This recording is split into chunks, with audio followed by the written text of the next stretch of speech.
It's time for Milberger's Gardening South Texas, live from Milberger's Landscaping and Nursery at 1604 in Bulverde Road. During the next 2 hours, our experts will help you with your gardening questions when you call 210-308-8867. That's 210-308-8867. Or come by Milberger's during the show and have your question answered in person. And now it's time for Milberger's Gardening South Texas on 9:30 a.m. The Answer. And welcome to Milberger's Gardening South Texas on 9:30 a.m. The Answer.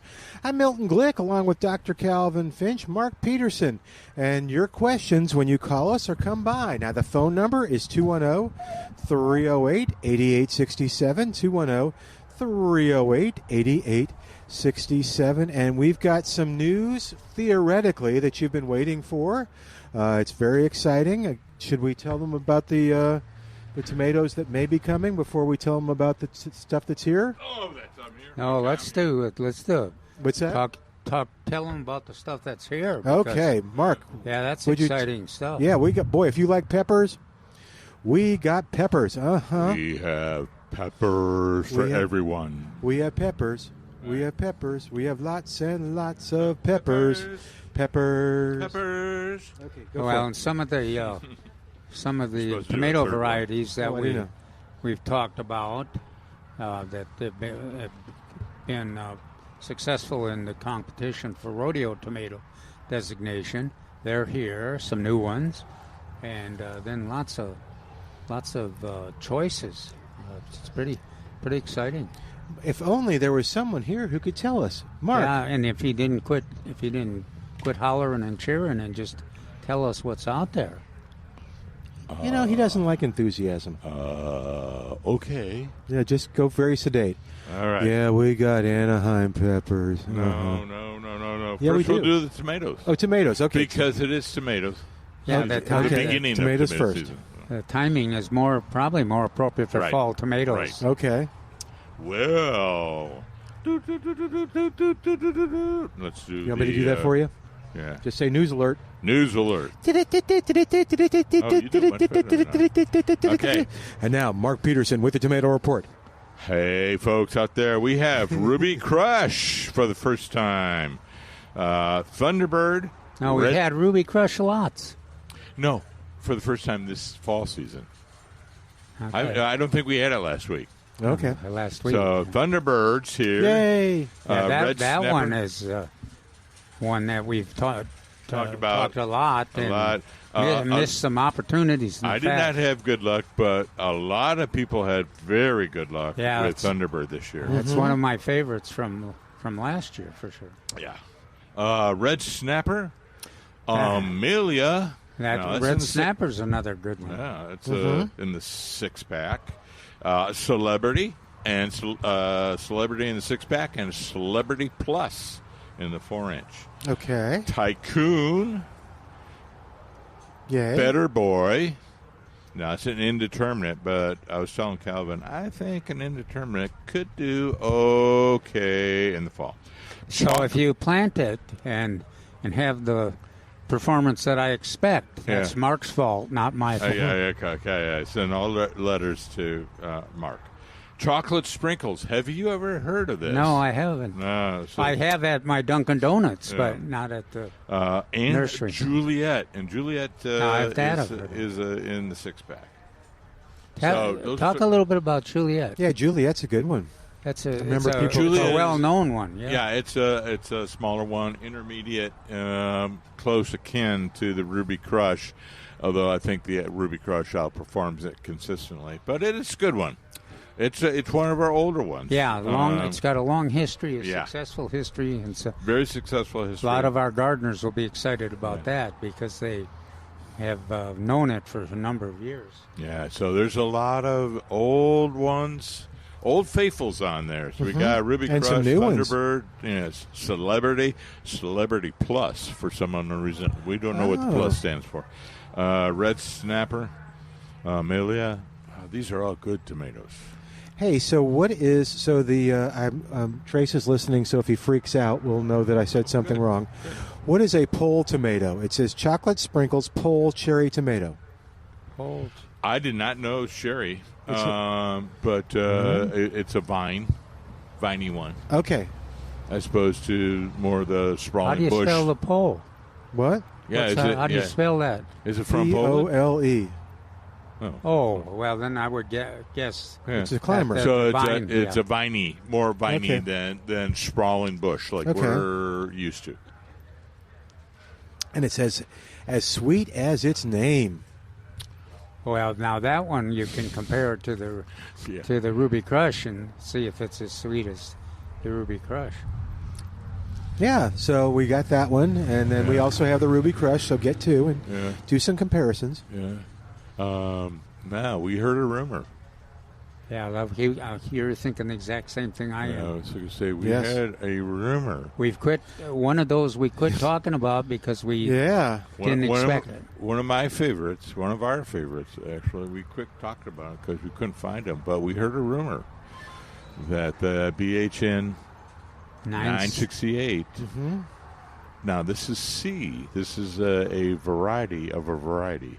So, Trace is tracking it down. Yeah. He's tracking it down. And so maybe theoretically. Well, this is even more theoretical than the theoretical. Oh, man. Does Mark look comfortable out on that limb? Yeah, no. I'm sawing behind me, too. Yeah. No, that'd be great. So what I did, and I can suggest it for other people, and we can tell them why we like 968 in case they're unaware of it. But, I called the Millburgers wish list at 210-497-3760 and just told them, please call me when it comes in. If it comes in on Wednesday, call me. So you can do the same thing. Well, you can do that for not anything. Just tomatoes. Absolutely. We were doing that. We had a big discussion with a couple of gardeners on maples. Oh, yeah? That's right. And then, so some of those may come in, even though maples are not. We specifically recommended a few species, and that's what we said. When they come in, generally a little bit later, that they would be able to know right off when those come in. I probably shouldn't have said anything because we'll get everybody excited about maples now. But the maples we're talking about are some of those in the hill country or some from the Asia, I guess. Yes, northern China that are adapted to our alkaline soils and can withstand the temperature extremes. Yeah. I had to wait there for it. Yeah, I know. But tomatoes, the BHN 968, we're going to talk about that. It is one of my, I've got two that are favorite for taste. Mm-hmm. And then the neat thing is that both of them are so different that it's wonderful to have both of them in the garden. The Ruby Crush, which is is a grape shaped. That's the sweet one, and it's determinate, and it grows to a certain size and it concentrates on fruit. And really, in terms of being capable of producing despite the weather, consistent and long term, that Ruby Crush is in good shape there. And another one that nearly is the BHN 968. Yeah. Oh. And that one is a firmer, more acid, but a wonderful tasting tomato too. We love to present as part of a team with Ruby Crush. So hopefully, that'll come in next week. Tom is on the line at 210-308-8867. We'll tell you more about that too, by the way. 210-308-8867. But I want to help Tom out. Tom, what's going on? Hey, listen, I've got an orange tree, and I was out looking at it yesterday, and I noticed some of the leaves have what appear to be little white, I'm going to say eggs that are attached to the bottom of the leaves, kind of in a little cluster.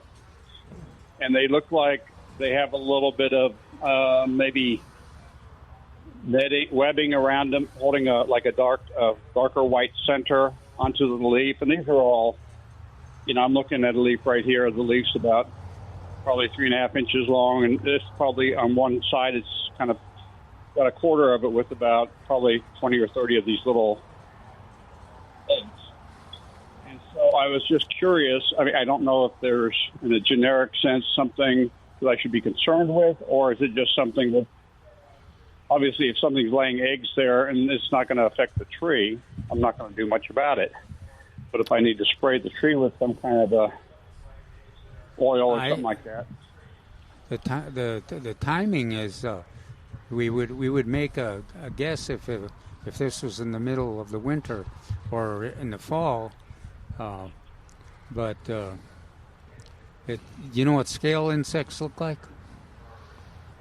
Not really. Okay. I don't think it's scales. I think it's actually butterflies. Do you? Yeah. How many are on there? I mean, how many? Well, okay. I'm imagining. So describe the little dots. Are there 100 leaves like that, or just a few? Oh, well, I wouldn't say 100, but I mean, hell, I didn't. There's a big tree actually. I couldn't begin to count them all, but they're fairly frequent. I mean, as I look at the tree, it's not like this is one leaf. Well, Mark and I are kind of debating here. I would. Are you thinking of giant swallowtail? Oh, I don't know what it was, but if it's small little pearls, just kind of hanging on in a row, that's a butterfly of some type. Well, but if they're bigger and they're closer to the leaf or closer to the stem, it might be a pest of some type. Yeah. See, the giant swallowtail. The thing about them is that's why I asked about the numbers. Yeah. You wouldn't usually have very many. You rarely would find the eggs or even the caterpillar. It would be rare. But the caterpillar looks like a big blob of bird poop.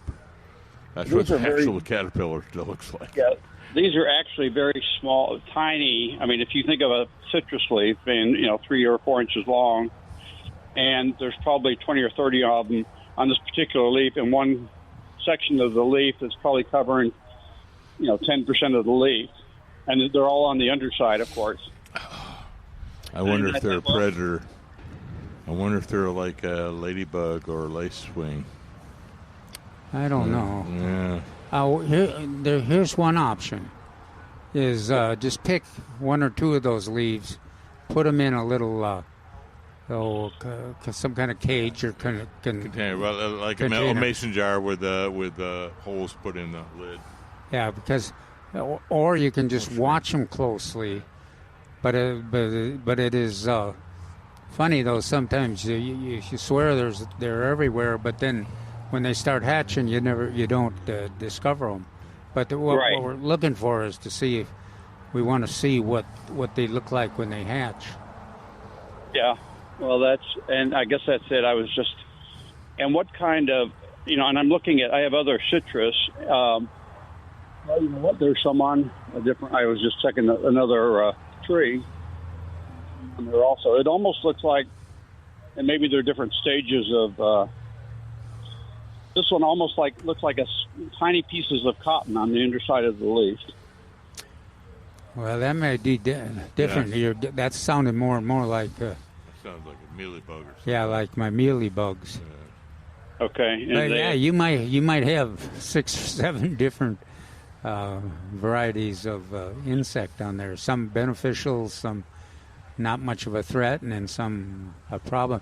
Well, the good news is the citrus is pretty resilient and tough, and you won't get much damage if it's normal, one of the insects. Keep your eye on it. We'd be real interested if you give us a report. Well, let me ask you this. Would I be, if I put a leaf in a plastic bag, like a baggie, any problem bringing it by there? Just so it doesn't get too moist and humid. I think he's trying to think. You were going to bring it over? Yeah. Yeah. Yeah. We look at bring it on over. It's just one of those things. If we're flummoxed, we have Molly Keck at the Extension Service, who can give us an answer right off. Yeah, but can you bring it over during today's show or tomorrow's show? Yeah, I can. I'm not sure I'll make it today, but if not, I'll make it tomorrow. But I'm going to try to head over there shortly. Cool. All righty. Thank you, sir. All right. I will do that. Thank you very much. Yeah, I look forward to seeing you, Tom. Bye. Okay. All right. Bye-bye. 210. Yeah, you too. Bye-bye. 210-308-8867. 210-308-8867. So we were talking about 968. You talked about its sweetness. I always talked about its tartness. Oh, it's tartness? Yeah, the okay. Ruby Crush is the sweetest one? Okay, well, that's why I don't want to like overstate the tartness, though, because it's got a good flavor. And in fact, the tartness may, for a lot of folks, it makes it taste better.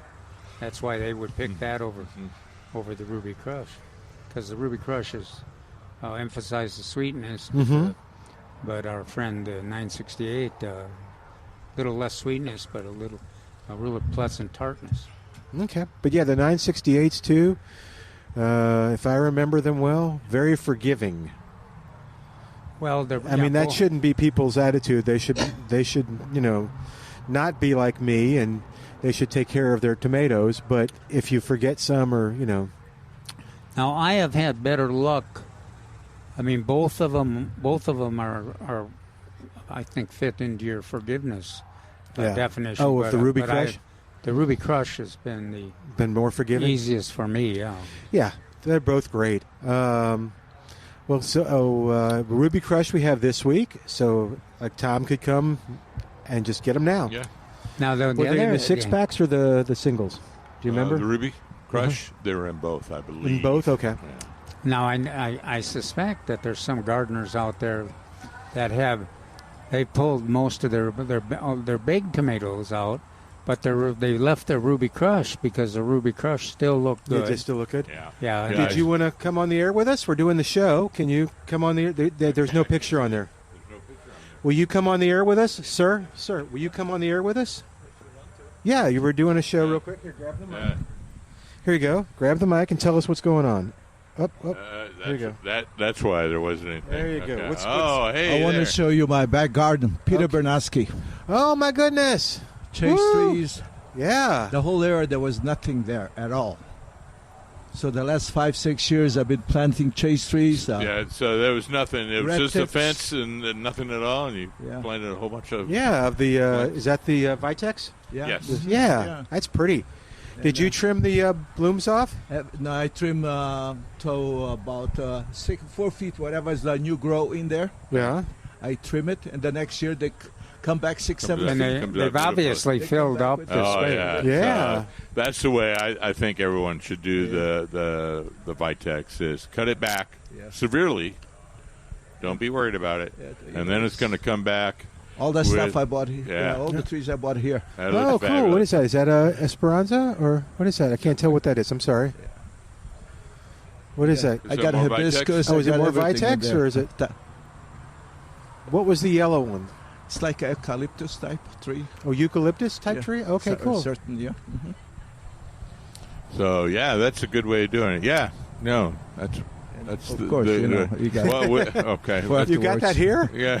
I don't think so. I don't think so either. That's $99.99. Well, if you bring that in, we could test it. I think I shall do that. We could see what's wrong with it. Yeah. If you're having troubles with it, Calvin will sip it bring 5, 6, 10 times. Bring some ice with it, too. Yeah, bring those big ice balls. I just wanted to share with you guys. And I listen to your show in the morning. I also enjoy it. No, that's perfect. Thank you. All right. But we'll take a quick break.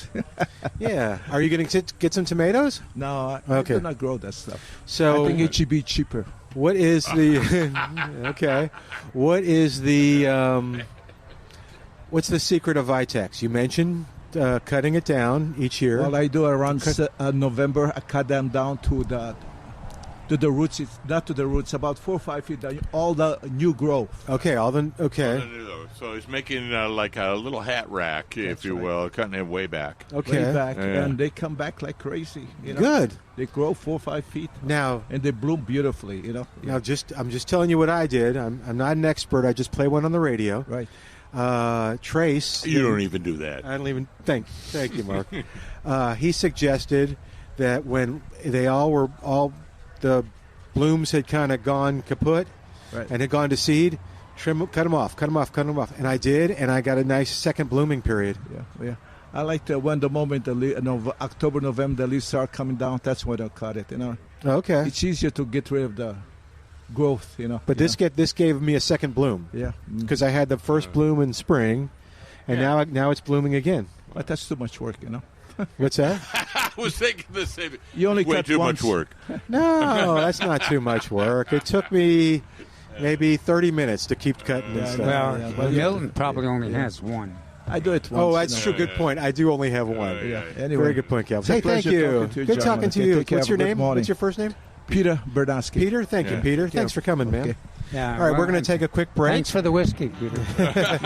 While we do. I can taste it. No, right it's now. $99. He's not bringing it in. Well, we do.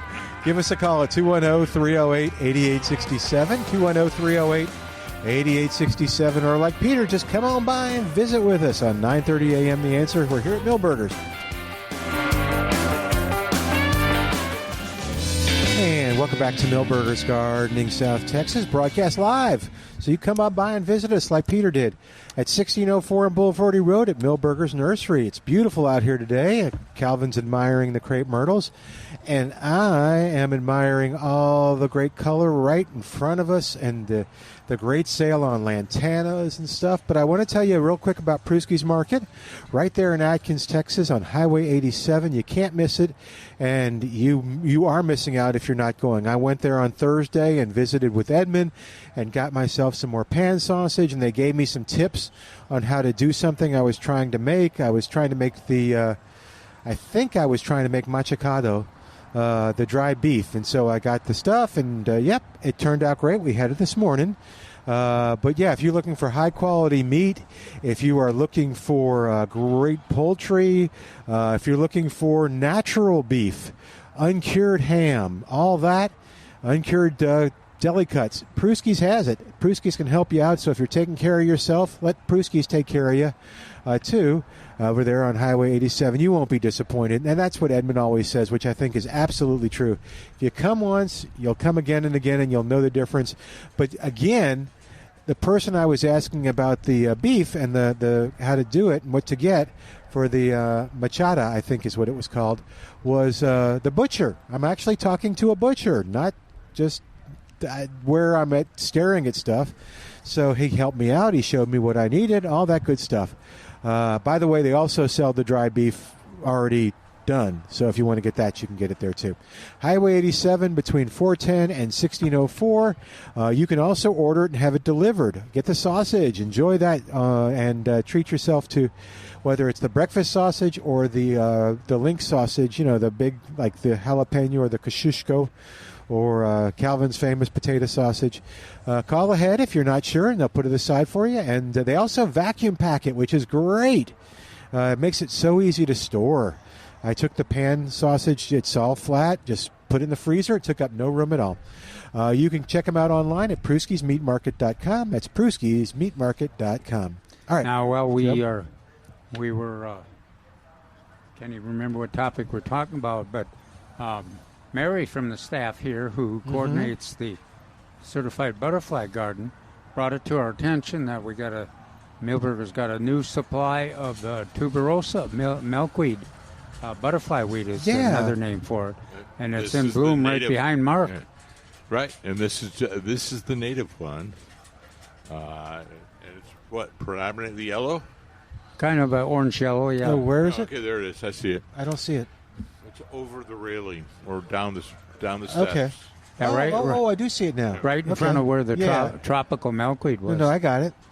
Yeah, it's kind of replacing. It's Mark's blocking it.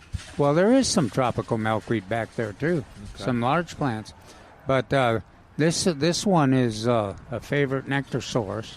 There's still a debate on whether the monarchs will lay their eggs on it. It's got the chemistry of the leaves is a little different than most of the milkweeds, but attractive flowers and wonderful nectar source. Relatively easy to grow, too. So if you want to check that out, it could come out. And you could get your tropical milkweed, too, if you come out and take a look at that butterfly weed, too. I think you'll like the flowers. I bought some last time, which was about 4 weeks ago. We had it, and it's really producing a lot of seed pods right now. So that's one. It's got a huge range, large range over the U.S. And so it's one that has the potential to grow in your backyard and come back. It likes a little lighter soil. Doesn't seem to like the heavier soil as much. Mark's hesitating. Do you? No. Just letting you finish. Because I was going. Should I get some for my yard? But no, I got really heavy clay soil, so I'm like, As well in containers. That's where I had. I think I had some issues with my Esperanza cross, my Bells of Fire. Oh yeah. And it's not doing as well as I'd hoped. And I'm like, and maybe because I have really heavy clay soil. Oh. Well, that's one of the. Did you plant it in your new place in downtown? Near downtown, okay. Yeah, I went down. I have very good soil for top 3 inches, and then I have clay, and I'm talking really heavy clay. And that's one of the reasons why we quite often need to use raised beds. Yeah, your containers, or if you want a kind of a compromise between the heavy soil or a container with the well-drained soil, then use raised beds, and you can make a pretty good compromise. It works. I'm thinking that it works pretty well with the milkweeds. Well, let me say that it works better than the native soil with the milkweeds. Oh, okay. All right, cool. 210-308-8867 is our number. 210-308-8867. And I want to make an appeal for someone to call and explain to me about this before I ask the guys. We were over in Blanco, Texas yesterday, just roaming around, having a great time. And I went into the Samaritan thrift store. And I shouldn't say this necessarily. I won't give her name, but there's a wild grape is what she said. And there was a person picking the wild grapes. They look like little purple marbles. That sound right? Yeah. And so, and she was kind of, having a great time. She was going to make jelly, so I got interested. Anything with jelly I'm interested in. And so I couldn't find any. She was like picking them up and putting them in her bucket, and I was like, I don't see them. And then I talked to somebody else, and they said this was the first time in many years, because we got lots of rains, or the heavy rains, that they were seeing the grapes. So I wanted somebody from Blanco to call and tell me more about these wild grapes. I guess they're a native or a natural or naturalized? Mustang. Those are Mustang? That's what he said. Yeah. Yes, it's not only when we have enough rain, is that it doesn't rain at the critical time. Oh. So, and I would imagine is springtime, but not too early or not too late in the spring. Okay. So there is a critical time. I am curious if this year is a better crop than most. Can we grow them here in San Antonio? Sure. Okay. Where do you get them? Do we have them? Do you know? I just go down to the Medina River nature area. Okay. And see some, or along Salado Creek. No, you don't want. That was not Calvin Finch that said that. Do they have those at Mitchell Lake? I could go run. Calvin says I can pick them right off the fence. That I said they were there. That's true. You did not say that you should pick them up there. Yeah, go to your find one of those native plant sales, or that's a good idea. Some of the new retail outlets for native plants, and I will warn you. Yes, that Mustang grapes will cover a tree. Well, that's what we noticed. Yeah, cover and spread. Yeah. So it was quite often as I headed towards Corpus Christi as part of my job with the Texas Forest Service. Outside 1604, all of a sudden the soil changed, and you had a different type of ecosystem. Yeah. Post oak, blackjack oak, and black hickory. And a lot of those trees were covered by Mustang grapes to the point of where they didn't make it. The trees were killed? Yeah. Okay. Well, then I don't want that. Can you manage it? Sure. Okay. Like any other grape. Okay. Why wouldn't you just, this, I'm sure there's a simple answer. Why would you want to fight with a Mustang grape when, and talk about its yield, when you could try one of the many recommended varieties? Yeah, no, I got more interested in the Victoria Red and the Summer Sensation. Yeah, I did. Right? Yeah. And David is liable to come to give you a lecture about all those grapes, because he emphasizes them in it. You don't want no, and they don't spread, I guess, as much. They're not as invasive. No. Oh, not at all. Okay. Oh, no. Okay, well that'd be cool too. And management requires major pruning. Management of the grapes. Mustang, or any grapes. Grapes. Okay. And the Mustang too, but have you had Mustangs? Oh no, I wouldn't. Okay. No, I mean, unless you had a lot of property and. She was so excited about them. They're so delicious. She wouldn't give me one, but they're so delicious. And I picked up some Mustang grape jelly. Oh, where? From a Wildflower Center in Fredericksburg. Wild Seed Farms? Wild Seed Farms, thank you. Oh, okay. I'll have to look and see if there's any... how was it? I was waiting for your testimonial on... much like rhubarb, it requires a lot of sugar. Okay. They're tart. I wonder if we could use our maple syrup or the honey like we did on the on Calvin's figs. Well, you could use maple syrup will work for anything if you got access to enough of it. Or honey is kind of. I think it's more of a. The agave sweetener is pretty good too. Oh, I didn't think of that. Yeah, honey too, but I think the maple does a better job of hardening it. Remember, we'd use the honey on the figs and stuff, but we're kind of trying to limit the sugars, the cane sugar type thing and stuff. So. All right.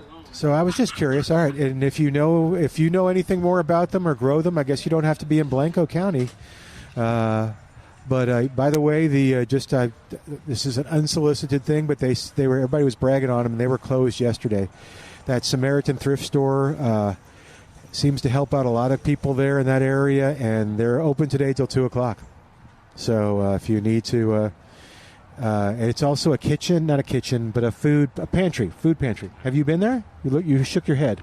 Oh no, I know where it is. Yeah, okay. In Blanco. Yeah, it's across from a fun bakery. All right, that's always fun. But yeah, so is that how you identify it? Where you zero in on the bakery and then you're going. No, the woman collateral. The woman who gave us directions apparently looked at me and said, "Okay." Because she was like, you go down this road, then you go down one, then you go down this. And she said, I tell you what, go down this road until you see the bakery. And I forget what it was called. Sorry, bakery people. And she said, and it's across the street from there. So we did both. They had great cinnamon rolls. All right, 210-308-8867, 210-308-8867. Also, if you know in San Antonio where I can get Mustang grape jelly. Yeah. Okay, call me. That'd be fun to try. But it's probably got sugar in it. All right, 210. I would believe so. 210-308-8867, 210. Oh, maybe one of the farmers markets. Yeah. So anyway, but if you've bought it here, give us a report. 210-308-8867. All right. Before we get into your article, let's take a break so we can give you enough time. And you give us a call at 210-308. Calvin had an article? He did in the Express News. Pick it up today. And we'll tell you about it in just a second at 9:30 a.m. The Answer.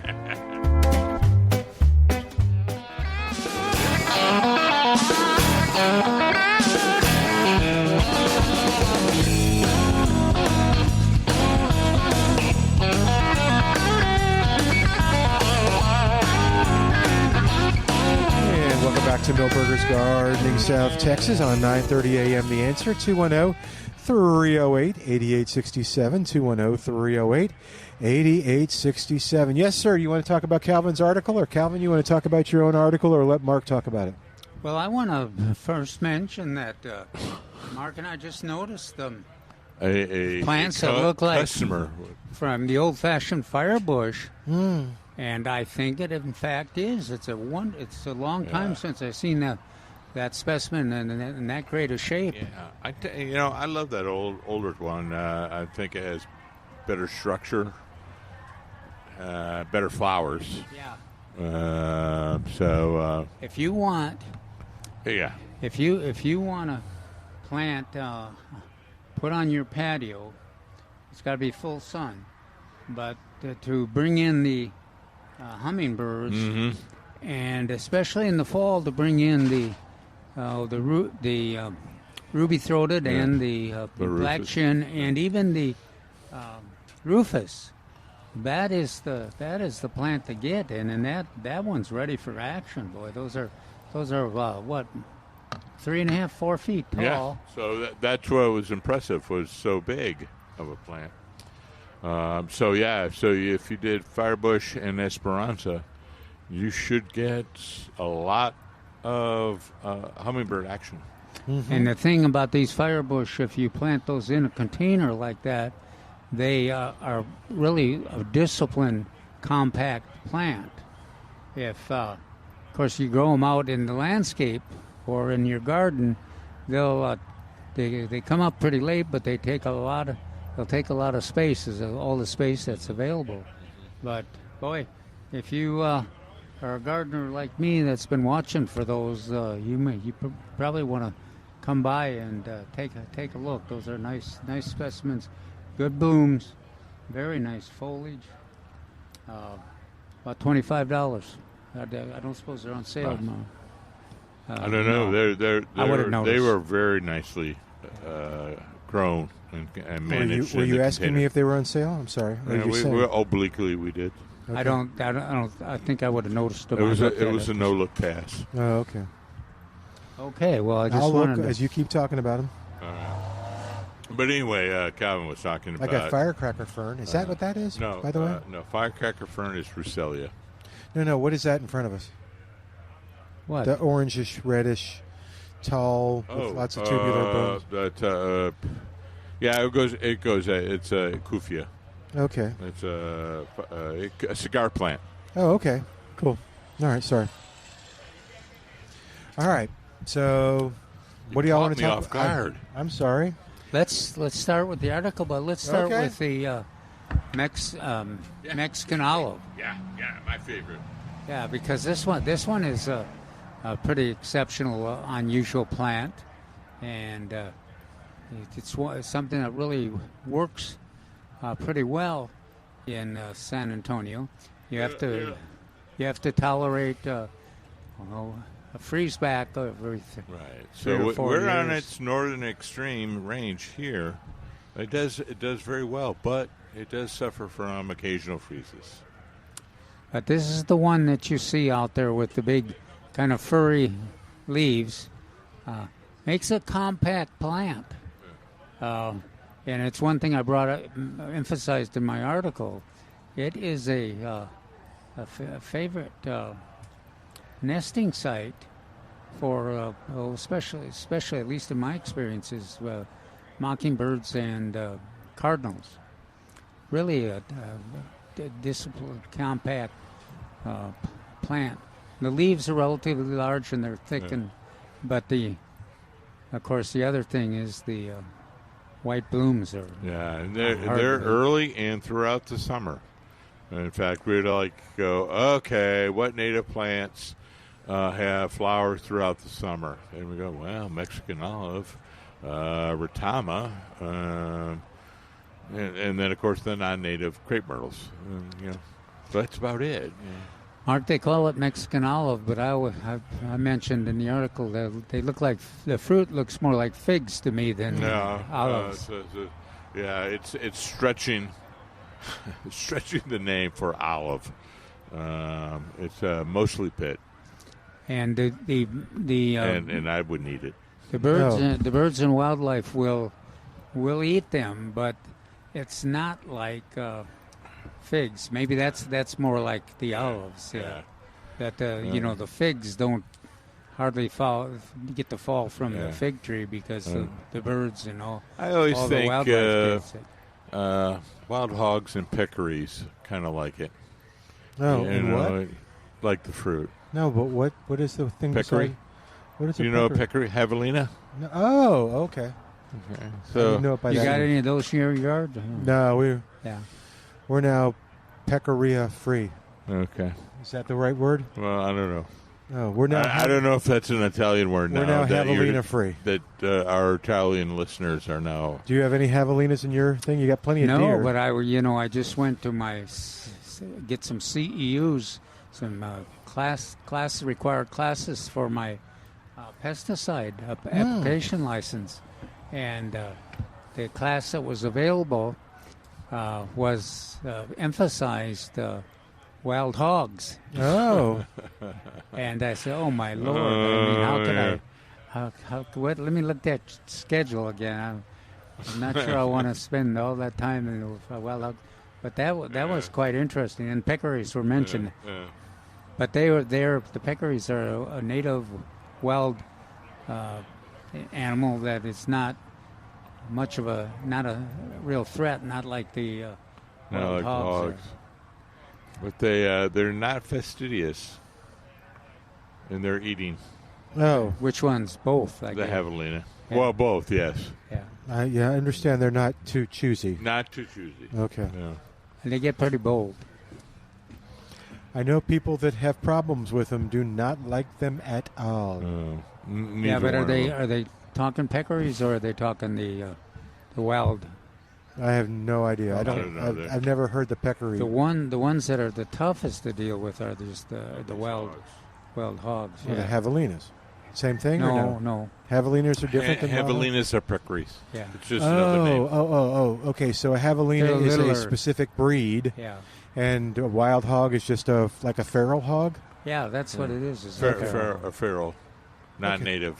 Okay. Oh, I just meant that javelina is native. It got loose and started breeding, and now it's so. Okay. Brought in by De Soto back in 1588. Oh my goodness! Yeah. Wow, those are old hogs.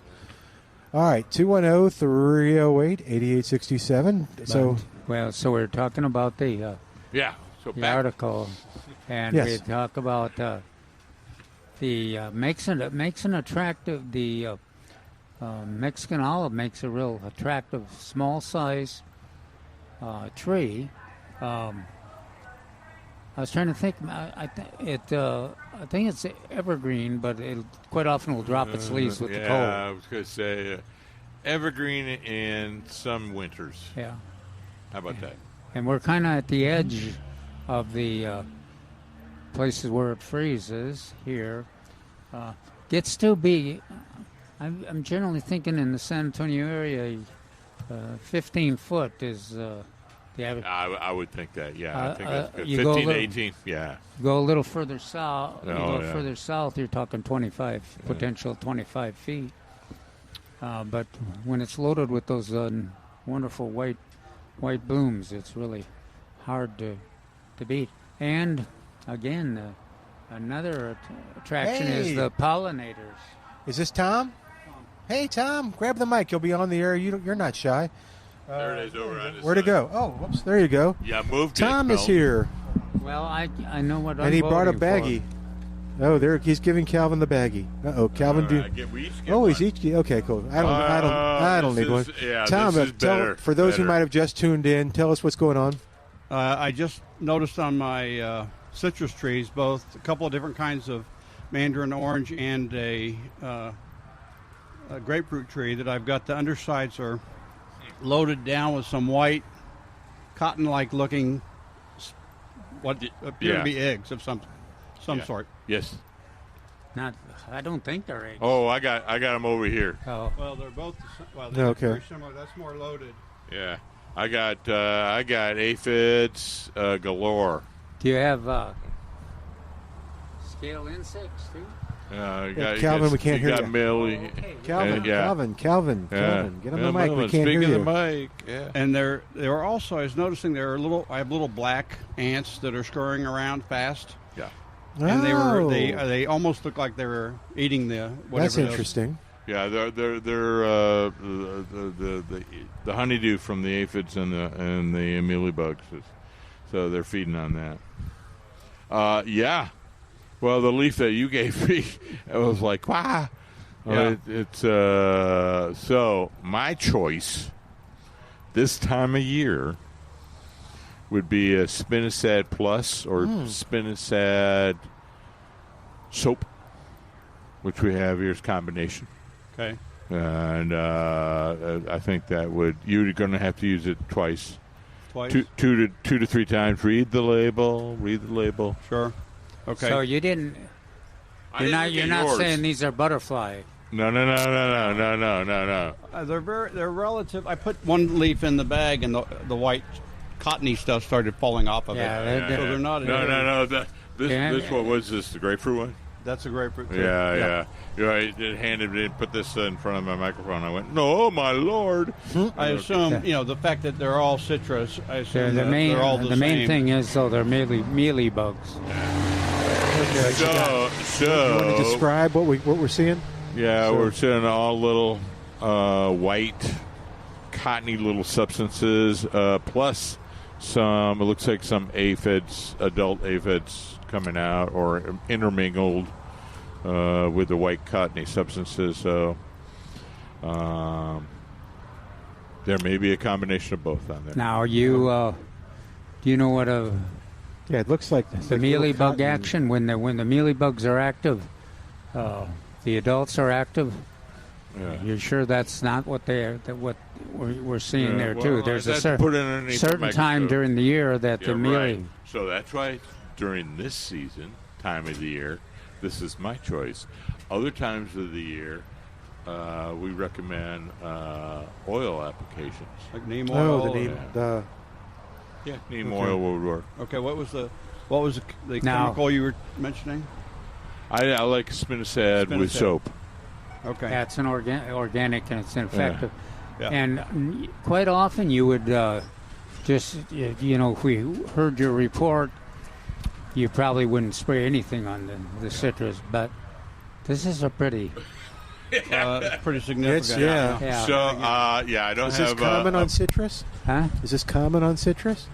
Well, it's common, but not at this level at this time of the year. Oh, that's interesting. Okay. I had another question about pre-emergence and what is it? The little burrs and the sandburrs, and down in the coast, Corpus area. Mm-hmm. Is there a different time of year to apply the pre-emergence than up here? Well, yeah, you can a little earlier. Okay, so maybe August-ish? Yeah, when I had the place in Rockport, we used to, of course, Mark and Trace are advocates for earlier than I have been. We traditionally did about March 1st, and then about June 15th. But you got some flexibility. But the thing about sandburrs, you're never going to get complete control of them. But if you do it 2, or even some folks do 3 times a spray, that you can get it mostly under control.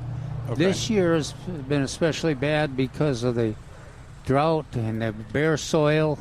And the sandburrs just really took advantage of it. When they had a little bit of water, they went, ooh. Yeah, yes. they are. And so from here on out, as far as going into March and June are past, so going into the fall. Did you spray it all? I mean, no. You know, I actually think I would go ahead and if it's what stage are they in? Are they the burrs? A lot of them are green, yeah, and so they're soft. But when they turn brown and brittle, and you step on them, and you realize how painful they are. Sandburrs are a warm season grassy weed, so fall is not going to be the time for those. So you have a cool season application for a different set of weeds. So for the springtime is when we actually promote the application for the burrs. So suffer through them this year and apply. How big an area you got? All right, let's do this real quick. yard. Hang on. We got to take a quick break. But, yeah, you hang, and they'll keep talking to you. But I got to tell everybody we're going to take a quick break and come back in a moment. You're listening to Milberger's Gardening, South Texas. Like Tom, you can come on out here and ask your question in person. That made a big difference, I think, in getting some. Yeah. So come on by or call us at 210-308-8867. We'll get you caught up with the news and more after this on 9:30 a.m. The Answer.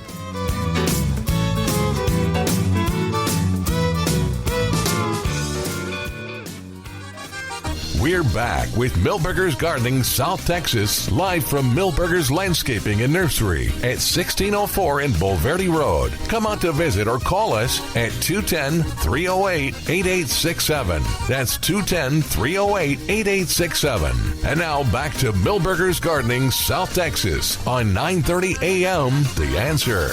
Hey, welcome back to Milberger's Gardening, South Texas on 9:30 a.m. The Answer. 210-308-8867. We're live, sitting on the porch here at Milberger's. It's now overcast and a little more breezy, so it's real pleasant here.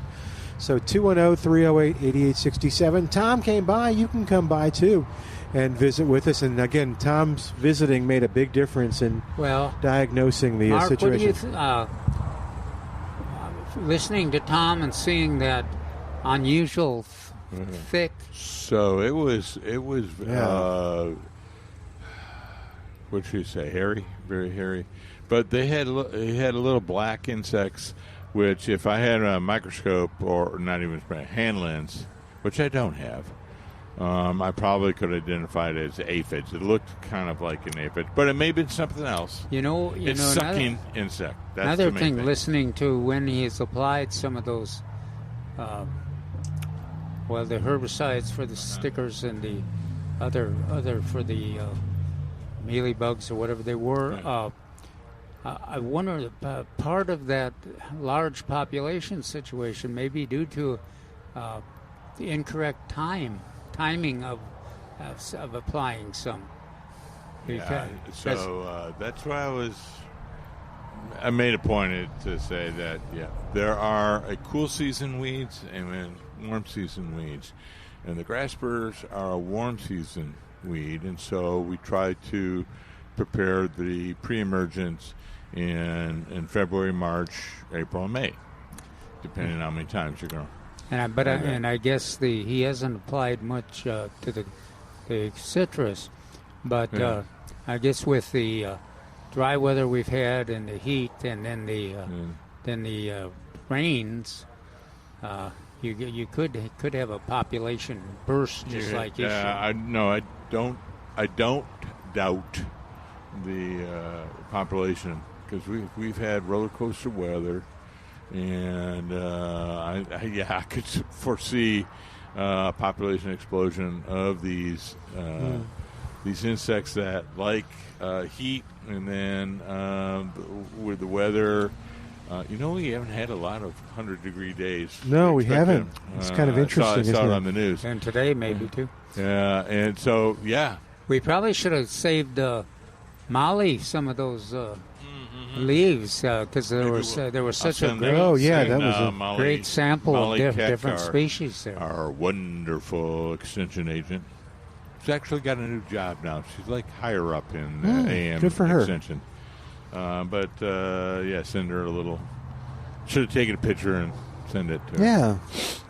All these things, shoulda, woulda, coulda. Well, next time I'll try to remind you. I didn't know that was something that you wanted to do. But anyway. Well, here comes Tom. Maybe Tom will let us. No. You don't want to take a picture? No. Maybe I could take a picture. Okay. Calvin says no. No, I will do it. Okay. So. Okay, he must have heard us. Oh, great. Thank you. You're just going to leave him with us? All right. Here you go, Mark. You enjoy. Okay. All right. Well, don't tell Calvin, because he's very upset about you taking those pictures. They're sealed. They're sealed plastic bags. I'll take a picture later and send it to Molly. Okay. All right. 210-308-8867. 210-308-8867. What's that? I was going to say, I'll do that right when I remember to send you the Alamo vine. Okay. All right. What else, Calvin? What else is going on in the gardening world right now that people should be concerned about?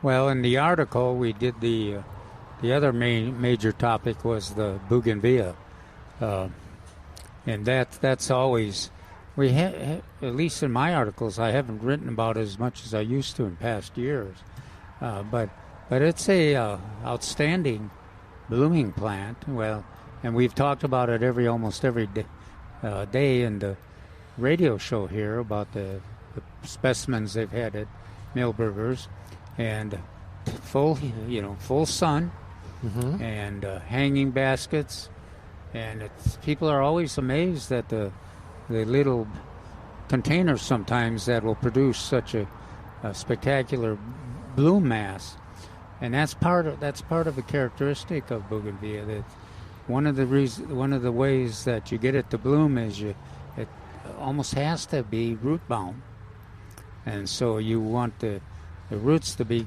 packed into wherever they're growing. And at the nurseries, quite often they're in 1 to 3 number 3 containers quite often, and they really do a good job in those. The other thing is, besides the root bound, the other thing is don't overwater them. Let them dry out in between watering. You want well-drained soil, of course, and when it's root bound like that, it quite often is. But the other thing is you let it dry out in between the waterings, and that's another management technique that you need to do if you want maximize blooms. Kind of cyclical blooms. It look spectacular, and then it'll retreat in the summer, and it responds to fertilizer, but then you don't need an overwhelming amount. A little Osmocote every time you have the 2 times in your plant might quit blooming for a while. Cycling, that works well. It is hard to get it to grow in a major soil situation for a couple of reasons. Number one, it's not root bound, although the photo in the article is in a kind of a side of a wall, so it's obviously been there a while, and where quite often gardeners will limit the roots in a container in that place it where they want. Then the other thing is they're very cold sensitive, so they will, when they freeze back, they quite often are done for. Yeah, always you can look at it as an opportunity. When they freeze back, you can get in there and do a lot of pruning.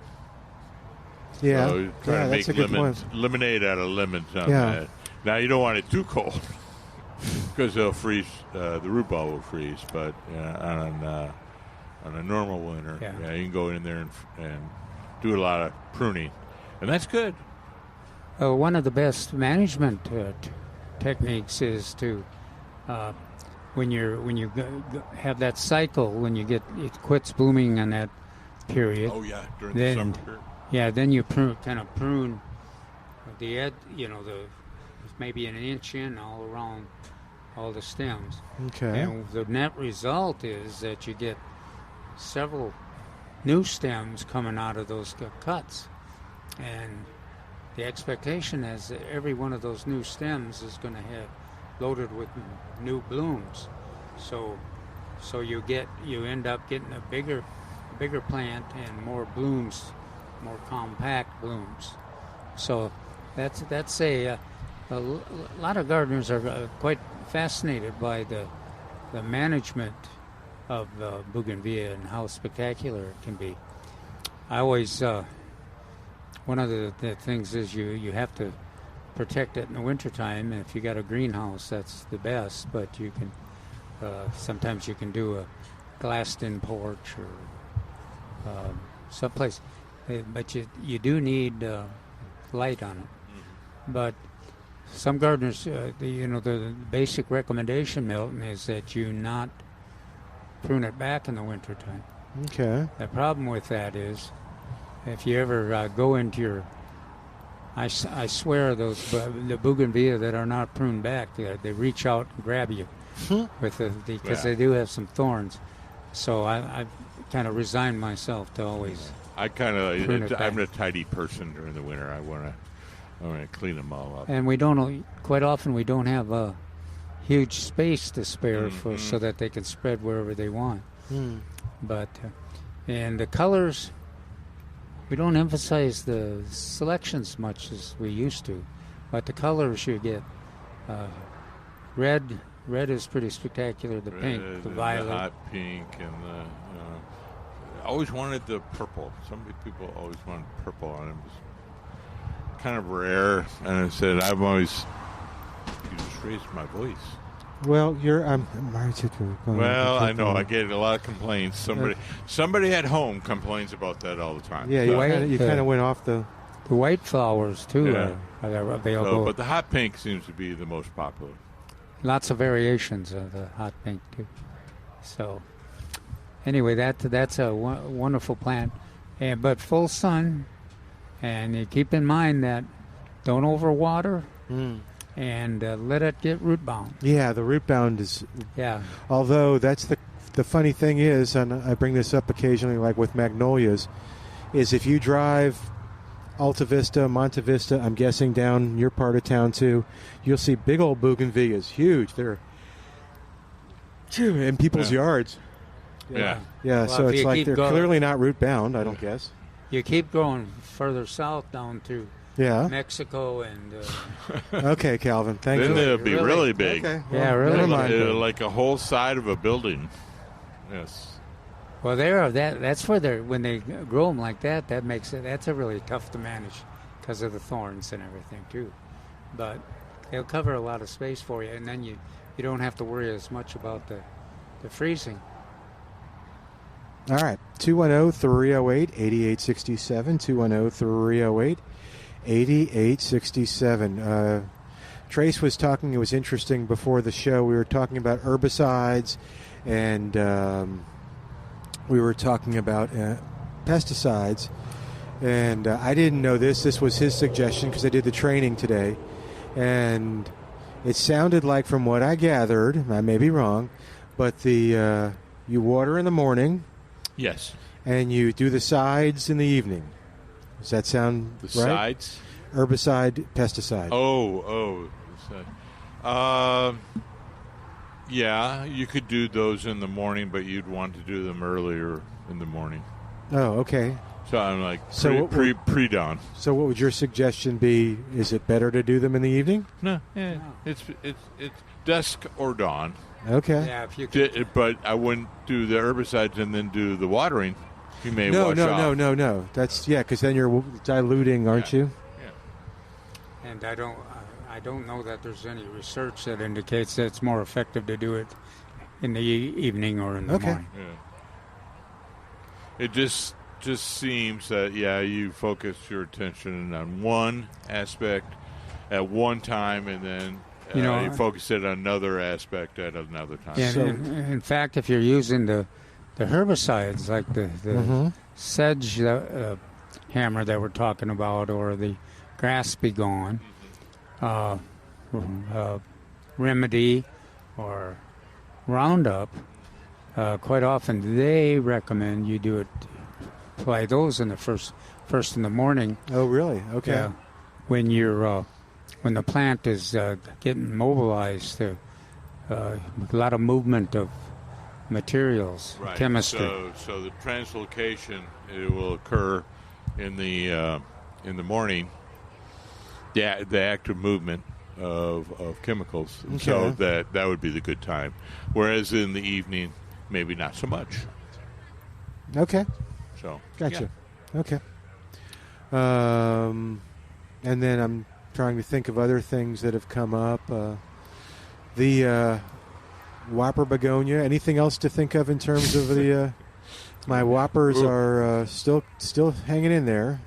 Well, mine, a few of them are still surviving. What Milton and I are talking about is that we didn't find all the whoppers that we wanted to do for our container plants. Oh, I had a horrible experience with my whoppers. I'll tell you in a second. But we attempted. They're relatively easy to reproduce vegetatively, so we're attempting to really simplify it just by sinking leaves. I think Milton's done a little more elaborate process, but expectation is that some of those leaves will produce some roots and grow.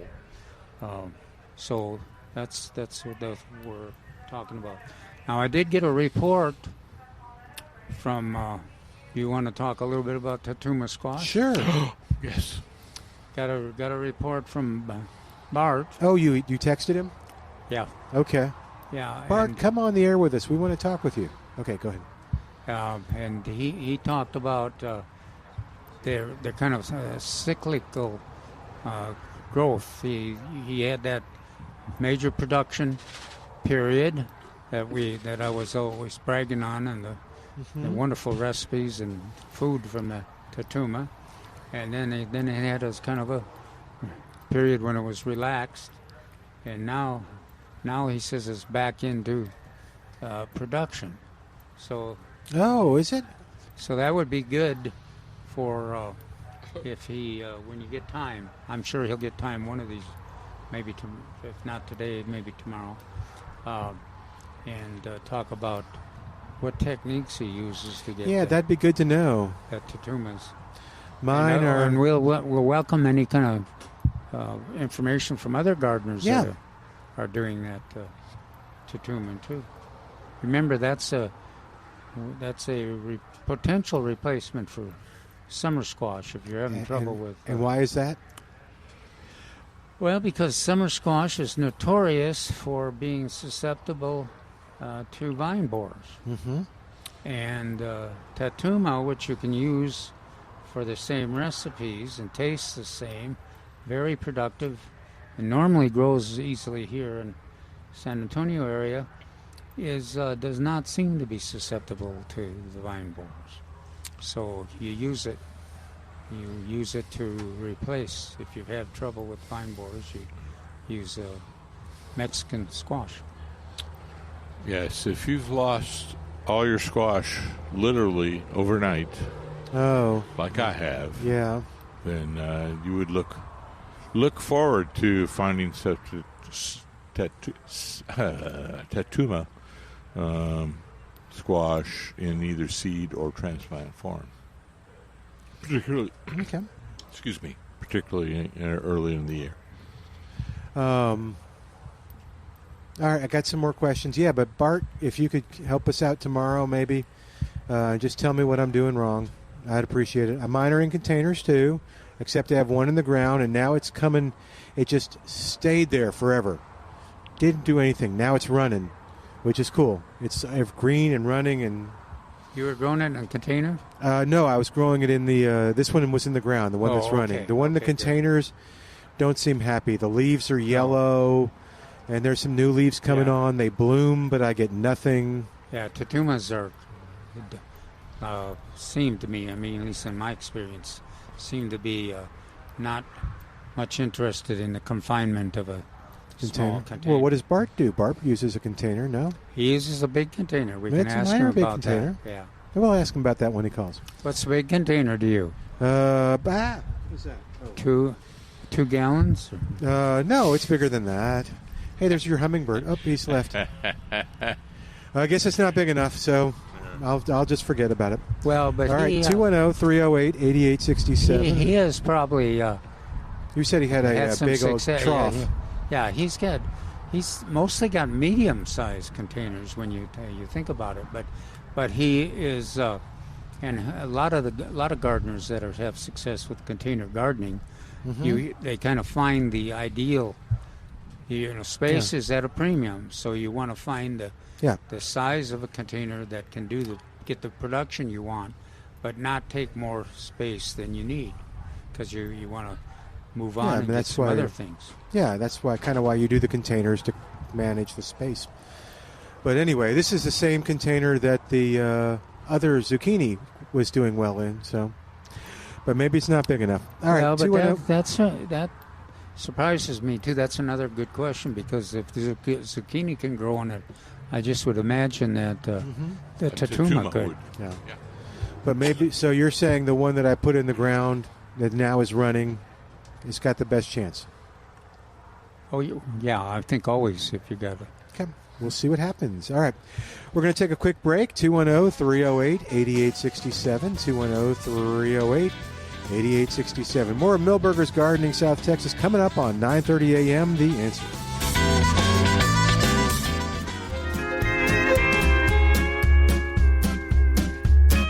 And welcome back to Milberger's Gardening South Texas on 9:30 a.m. The Answer. We're live here at Milberger's Landscaping and Nursery, 1604 on Boulevardy Road at Dr. Calvin Finch, Mark Peterson. I'm Milton Glueck. We'd love to talk with you about what's going on in your gardening world.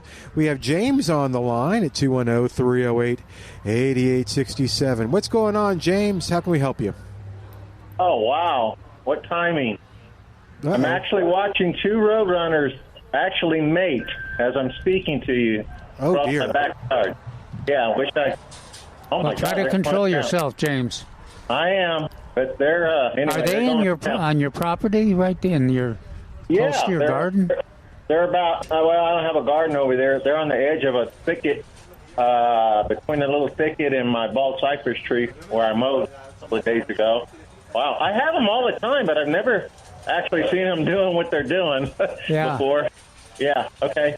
Anyway, I was mowing out front, and I was kind of looking up, taking a break, and I was looking up at my bur oak, which has been in the ground nearly 20 years.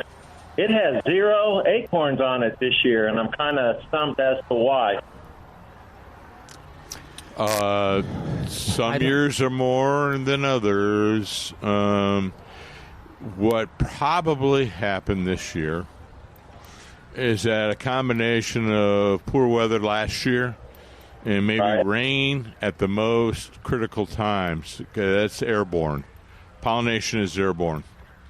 And so there may have been some rain right at those days or weeks that the pollination occurred, and so that may have occurred. But also look at the year before.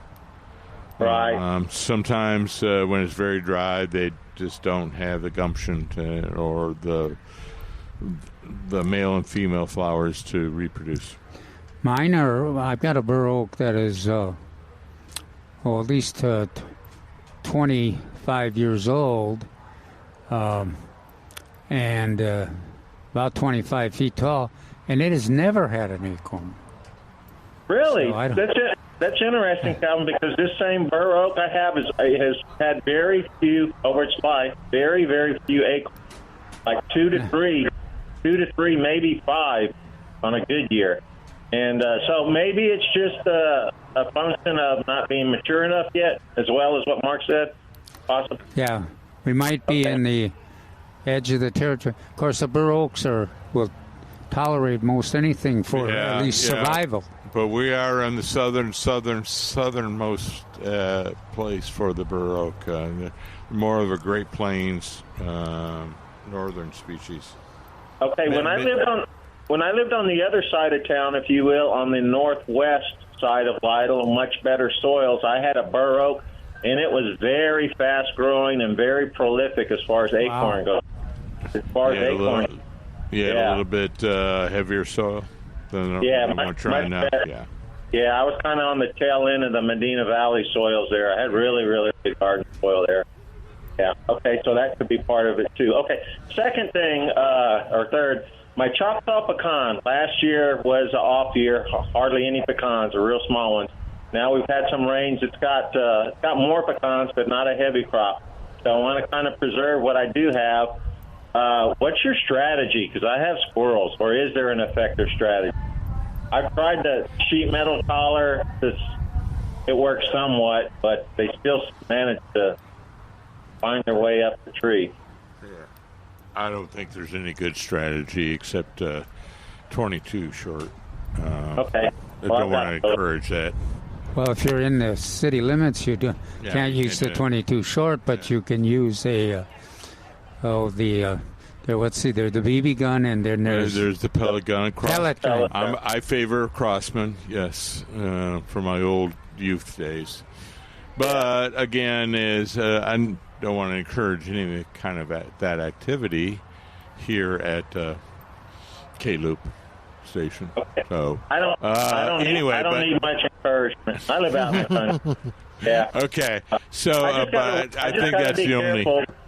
I got to be careful because my neighbors have horses and whatnot. Oh, so yeah. Be real careful about what's behind. Okay, yeah, I just thought maybe there was some kind of contraption that come up with. You would think by now it might deter the squirrels, but I guess not. Boy, good luck on that. Yeah, I thought you were going to talk about watering management, which is the key. You don't want too much water because they won't fill out very much. Then if it's too wet, but you don't want too little water, because then they will abort their nuts, and so it's kind of a playing game with your pecans.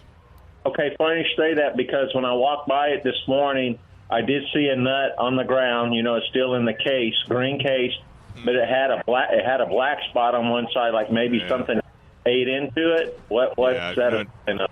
No, that's actually a weevil. A weevil. Okay. A weevil or a stink bug, and they're in there and they're deforming the meat, staining the meat. I haven't even noticed. Well, of course, mine are in such a marginal soil that they're mostly half dead due to the freeze damage. So, well, a lot of people are. So I don't. I think my trees are just concentrating on trying to restore some foliage. So you're lucky that you're actually getting some. You don't have a lot of damage, and you're getting some production. Now the commercial growers, they'll be on a strict regimen of spraying to prevent all those issues. Yeah, I'm going to say this tree had its first decent crop. I say decent, probably over 100 pecans. A good crop for me anyway. Was it 2 or 3 years ago? Must have been 2 years. It was 2 years ago. So last year was an off year, so I was hoping for a decent crop this year, but there's not a whole lot of pecans on it. So I'll take what I can get, I guess. Yeah. So that's a good question. Pecans are notorious for having every other year pecans. Then you also have to factor in what I talked about earlier was that previous year. I don't know what the weather was like. Right. So those things come together to produce the amount or the expectation of nuts. Well, and just to follow up on the pecan, that's one of the plants that are in the one of the sale items, Milton, for Milberger's. Let me double check you. In the newspaper, So. Yep. They are on sale in the number 6 pot for $98.88. What else, James? Now, Mark, have we gotten pretty conservative in recommending the pecans, haven't we? Generally, if you want to have success, you want to be planting them in a place where there's decent soil and where you can water them. Right? Yeah, so there's because I've seen so many pecans either dying or half dead with hypoxylon. You want to make sure you got good soil. Sorry, folks in Stone Oak, I don't think you can plant a pecan out there. Need 2 to 30 inches of 2 feet to 30 inches of decent soil. Wow. Okay. And not on slopes. Can I follow up on the watering on this Choctaw pecan now that we're going to get into probably some dry and hot weather? This past Tuesday of this week, I saw one local forecaster at 5 o'clock and then another channel at 6. Both said we were done with the rain. And later that evening, within an hour or two and dark, I got that west side heavy rainfall. Everybody got hammered. I got 2 3/4 inches of rain right after they said we were done with the rain. And the most incredible lightning show I think I've in duration and just awesome that I think I've seen in my whole life. It was we didn't get any rain in Southtown, down in King William and Southtown area, but I could look to the west and just see what you're talking about. Lots of lightning, lots of thunder, and going, why aren't we getting any rain? And then some of my coworkers came in and said, oh, we got hammered on the west side. So when should I start watering? Since the ground is still saturated here, at least I think it is. So when should I resume watering this Choctaw? Have I ever asked you how far down the clay pan you want? Yeah, you did. From digging fence post, roughly around 3 feet, I'm going to guess. Okay. I got about 2.5, 3 feet of sand, and then it hits a hard. Yeah, so that's where a lot of your roots, they've gone down through that sand, and they're sitting on top of that clay hard pan. So if you can figure out a way to determine the moisture level about 12 inches down, that's what I would do. So if you're 12 inches and it's dry, it's time to water. Okay. All right. I guess the only way to do that is with a post hole digger, or no, or get a nice thick wire to get down. Piece of rebar or something like that. Yeah, thin rebar, like a 3/8. James, I wonder how many gardeners are just like me here, just listening to you and Mark talk about 30 inches of soil. 30 inches, my Lord. Sorry. Yeah, 3, maybe 3 inches. I always like talking to James because it's like, oh yeah, we have a problem. We got so much sandy soil, and then we got this clay pan.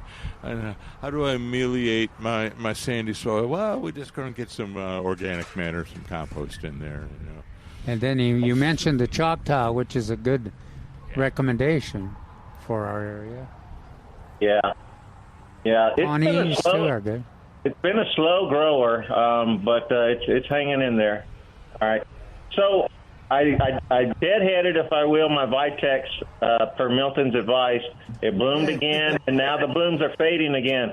Should I deadhead it again? Is that Milton's recommendation? Go for a third show? I think so, guys. But I'll defer to the experts. Okay. No, put an expert on. Let's see, what do we got? Again. How many months we got? Let's see, August, September, October. Got 3 months. 4, maybe 4. I'm raising 3 fingers here. How long before it bloomed the last time? I'm trying to remember. Because I had the same experience, James. It was great.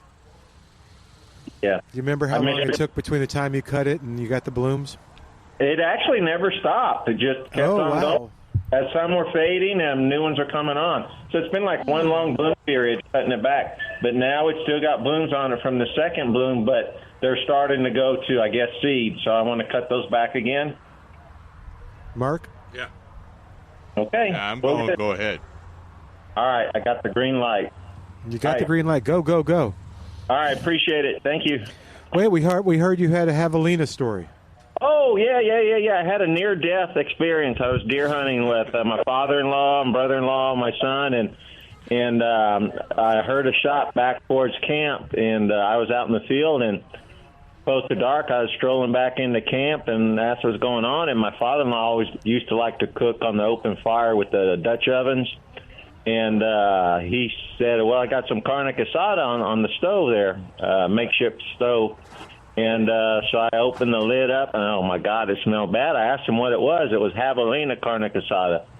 So that was my near-death experience because I didn't eat any. I did not eat any. How does javelina taste? It should be kind of gamey, I guess, huh? Yeah. It didn't smell good. It doesn't smell good, or it does? It did not smell good to me. That's why I didn't. Okay. Yeah, it does not smell good. I remember 8 years old going to the Grand Rapids Zoo. Mm-hmm. The smelliest animal in the entire zoo was those javelinas. Yeah. Yeah, we used to see them down pretty thick down near Charlotte when we used to hunt. Well, a lot of hogs, but there was a lot of javelinas you see on the roadway. Yeah, those things can be mean too. I wouldn't want to. That's where I thought you were going to go with the near-death experience. I thought the javelina came at you. Me too. No, it was already in the pot when I ran across. It could have attacked him. Yeah, maybe in the safest place. Yeah. Yeah. All right. Okay. Now, James, have you ever done Concord grapes? No, Mustang grapes. I heard y'all talking. I was on my lawn tractor, and I was listening to the radio, listening to the show. I actually have them growing on my fence, and I just can't get them under control because they tear up the fences. And that's what Mark said. Yeah, they're destructive. Actually, when I bought this property, it had a handful of half-dead oaks, like Mark had said, because they were just overtaken with those Mustang grapes. I had to remove 3 or 4 oak trees when I bought this property. Yeah, they're nasty. Now, don't get me wrong, because in a former life or a younger life, I used to pick those, and my wife and her mother used to make, and I helped the Mustang grape jelly. But like Mark says, it takes a lot of sugar, a lot of sugar. Okay, well then I think I'll probably just do the regular grapes. So there you go. All right, man. Thank you. If you already planted Mustangs, you'll probably I didn't plant them. You'll probably have to take retire so that you can keep them under control. Nope, didn't plant them yet. Couldn't find the grapes or the seeds, so I've been saved. I wouldn't. They're very invasive. Yeah. And can be destructive as well. You could tell by this property in Blanco that they were running around without much hesitation. So. Yeah. Well, thank you, James. We'll talk to you tomorrow, man. You take care. Right, thank you. Bye, James. Bye. All right, 210-308-8867. We're going to take a quick break. While we do, give us a call, 210-308-8867. We'll talk maybe a little bit about the weather. Coming up, Al had pointed out something really interesting after this on 9:30 a.m. The Answer.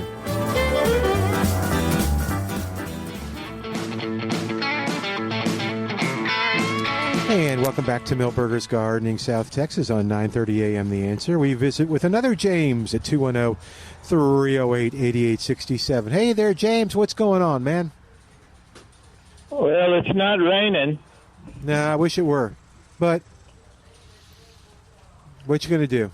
And it is staying below 100. That's the interesting weather analysis that Al was putting forward, is that we haven't had many days above 100. Now, we have had with the heat index, but, not temperature-wise. Sorry about the rain, dude.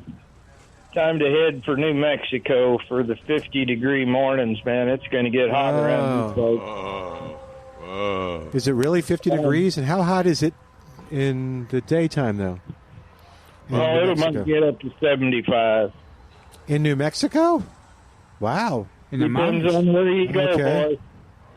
Where do you recommend now? This is kind of interesting. I wouldn't mind a 77. Anywhere but South Texas. Oh, dear. Thank you, James. I just got back the from South West Texas Chamber can send their letters directly to James. No, you just got back from West Texas. West Texas, and it was 73 up in near the McDonald Observatory in the morning. Did you go to Lajitas? Huh? No. Okay. I went right by it. Or La Mesa, is it? No, it's... Okay, Lajitas? Yeah. Okay, James, what's going on? Help us out. Terlingua. That's it. I heard you boys talking about squirrels, and out here at the farm, we shoot and trap. If you can't shoot, you need to be trapping or you're not doing your job. That squirrelinator's a really good unit, but you can buy a cheaper trap. So the squirrelinator is like a live trap? They trap them? Yeah. But the thing with live traps are, and I've been trapping squirrels for 40-something years, is I put a little piece of carpet down below the tree at the base of the tree, and that's where I put my trap.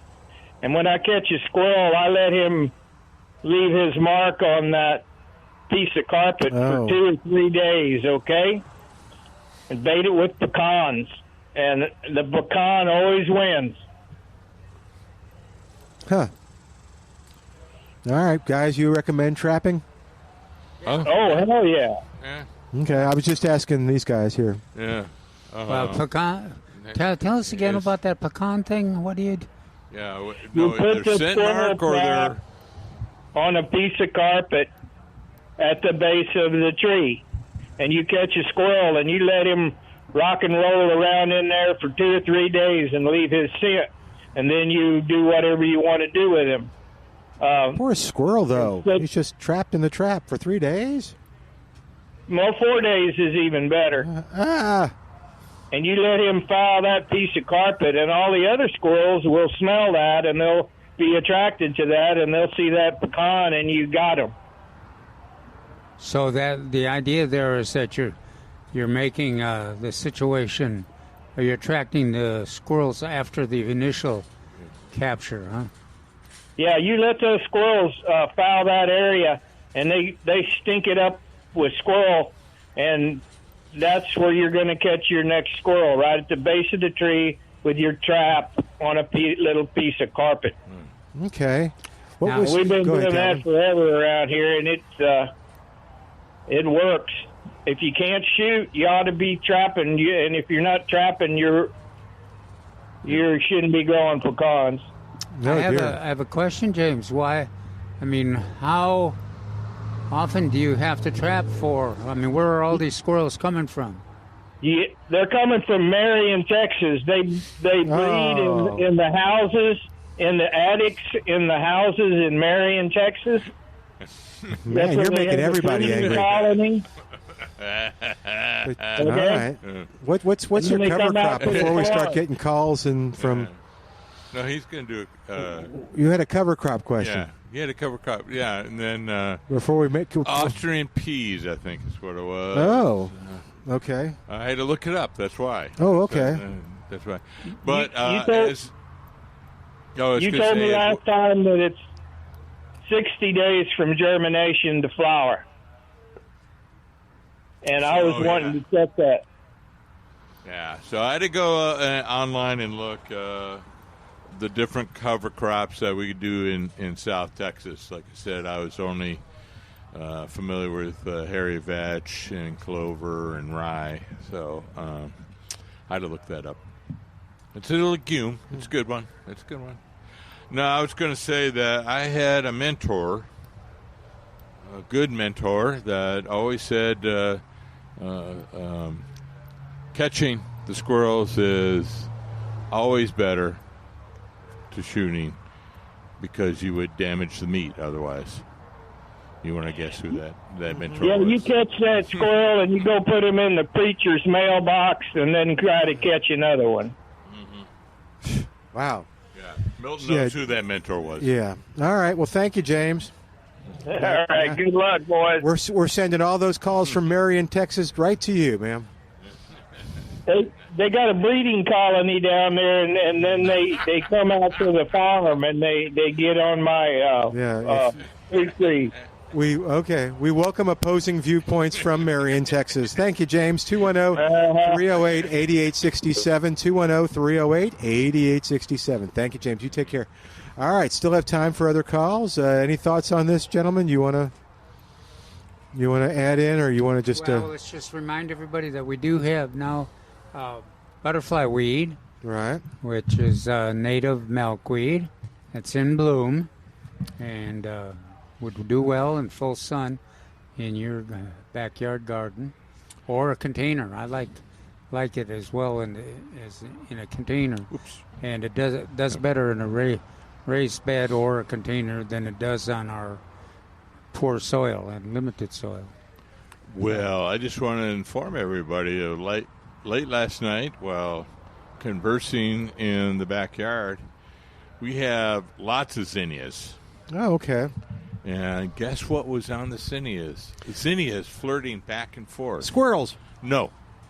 Oh. Monarchs? No. Hummingbirds. Oh, how interesting. Oh, yeah. It says it's not one of the plants we recommend for hummingbirds generally, but it was there. It was going back and forth. Which selection? The big one, Canadian one. The really tall one that we have. So it was going back and forth.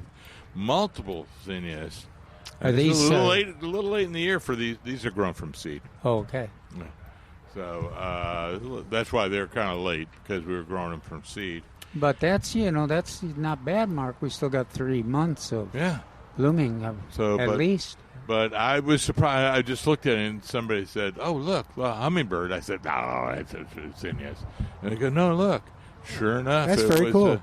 It was a hummingbird. I couldn't tell. I was very far away, so I couldn't tell which one it was. But it was flirting. Well, your good guess would be black chin. Yeah, it was dark, so I couldn't see it. But that would have been my guess.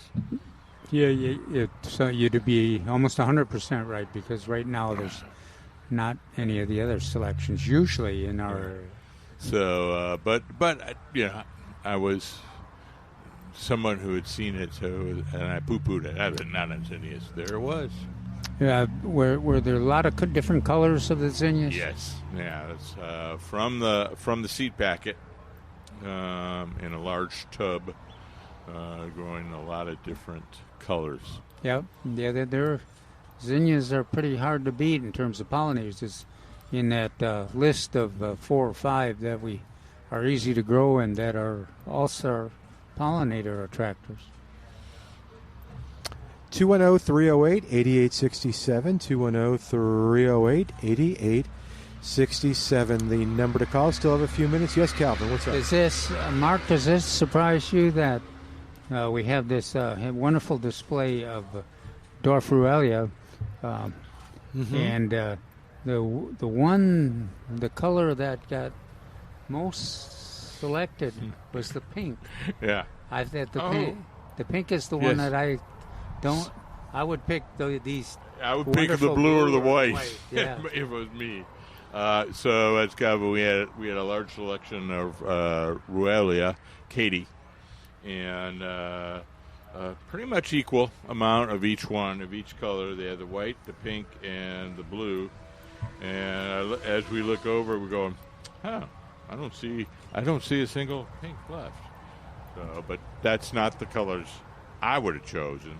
But so a lot of people like that pink. Yeah, and then let's remind everybody too. We were talking about hummingbirds and zinnias. Another plant that will really bring them in, really works neat on your patio in full sun in a container. You could move these directly to your patio. Yeah. It's a fire bush, and about the ones we talked today, firebush and these Ruellia are excellent hummingbird. And it's the traditional. Appears to be the traditional firebush, and about 4 feet tall, and would make an I suspect if you have hummingbirds, you put that on the patio. That first day, you would see hummingbirds coming in there, and so it's a great plant. The reason we bring that up is that we haven't seen the plants that size in a long time, and that traditional selection like that. But boy, it looks good. In fact, we had to go check it out because we were hard to believe that was back again. And I sent you back there. Did you find him? Huh? Did you find him? Yeah. Yeah. Okay. Oh, yeah. I went to check. Yeah, and some of the staff, of course, the staff was there too, admiring them, because that is a pretty good finding. And again, I mentioned that you can plant those in the garden, a raised bed if you want, or I like them best. These are in about a 3. I suppose that'd be a number 5 container there. But they're not 5 gallons, but they work really well. And if you get them in a 10-gallon container, they would be able to maintain this shape and that bloom for several more months, and take advantage of we talked about the migrating hummingbirds. And we talk about only black chin here right now, but it won't be too long before we get the rubies back again, and also hopefully we'll get some of the rufous. Hummingbirds. I just like saying that. Rufous. Yeah. Hey, I have a question here real quick before we only have I saw you figuring it out. A few minutes. So I want to know what this is. It's right down the street. And I saw it. Do you know what that is? Yeah. What is that? That's rock rose. That's what I was Bevonia. wondering. Okay. Yeah. Right there. Yeah, it's all over the place. Cool. All right. We'll tell you more about that tomorrow on Milberger's Gardening South Texas. On behalf of Calvin and Mark, thanks to Al for doing a great job, and thanks to you for listening. I'm Milton Glueck. See you tomorrow on 9:30 a.m. The Answer.